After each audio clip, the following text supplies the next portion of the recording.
ছেলেটাকে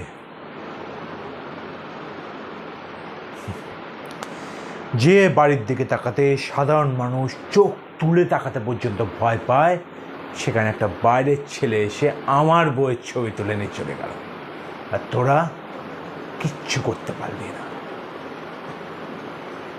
এই খবরটা যদি জানাজানি হয় তো সমাজে আমার মান ইজ্জত থাকবে? লোকে আমাকে ভয় পাবে? পাবে না।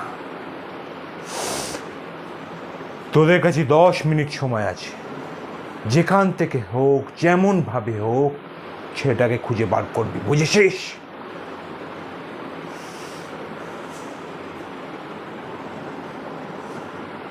ও,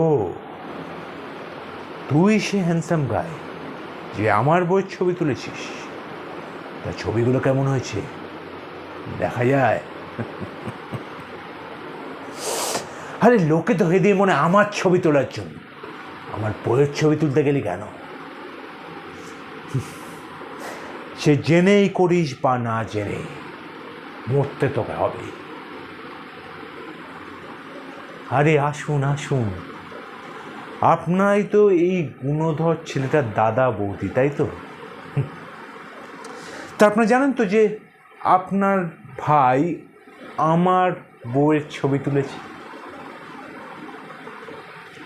তোদের বিশ্বাস করানোর জন্য তো এখান থেকে পাঠাই নিলে সরে বাচ্চা। ক্ষমা করার হলে ফোনে একটু বকেই ছেড়ে দিতাম, এত সব আয়োজন করলাম কেন? এই তোরা কে আছিস? ওকে নিয়ে যা, ওর বডির এতগুলো টুকরো করবি যাতে ওর দাদা বৌদির ওর বডির টুকরোগুলো নিয়ে যেতে কোনো অসুবিধা না হয়।